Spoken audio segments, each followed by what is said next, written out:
अस्सलामुअलैकुम व्यूअर्स। आज की वीडियो में हम canva.com में सीखेंगे कि किस तरीके से इनविटेशंस किसी को दावतनामा बनाना हो तो किस तरह बनाएंगे। तो सर्च करते हैं सबसे पहले इनविटेशंस canva.com में जाकर।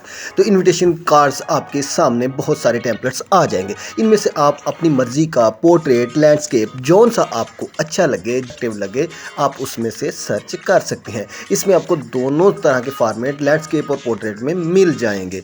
तो उसके बाद आपने कोई एक अपनी पसंद का सिलेक्ट कर लेना है, तो वो इस तरीके से आपके सामने न्यू टैब में खुल जाएगा। फिर इसके अंदर टेक्स्ट और बैकग्राउंड दोनों की सेटिंग आ जाती है। सबसे पहले आप टेक्स्ट की सेटिंग कर सकते हैं, इसका फॉन्ट, इसका साइज और इसका स्टाइल अपनी मर्जी से एडजस्ट कर सकते हैं, चेंज कर सकते हैं और अपनी मर्जी से आगे पीछे भी इनको मूव कर सकते हैं। उसके बाद आपका बैकग्राउंड है, बैकग्राउंड को भी आप अपनी मर्जी से सेटिंग बना सकते हैं, कोई भी चीज़ को आगे पीछे मूव कर सकते हैं, कोई फूल बना सकते हैं, कोई और ड्राइंग इसके पीछे लगाना चाहें तो आप लगा सकते हैं।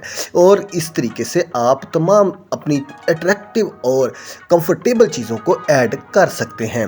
इस तरीके से आपका इनविटेशन यानी कि दावतनामा बन जाएगा। जो आप जिसको देना चाहते हैं उस तरीके से आप डिज़ाइन करें। और उसके बाद एंड पे आ जाता है डाउनलोड में PNG करें या PDF, जिसमें आप डाउनलोड करना चाहें करें। मेरी वीडियो को देखने लाइक करने का बहुत शुक्रिया। Bye bye.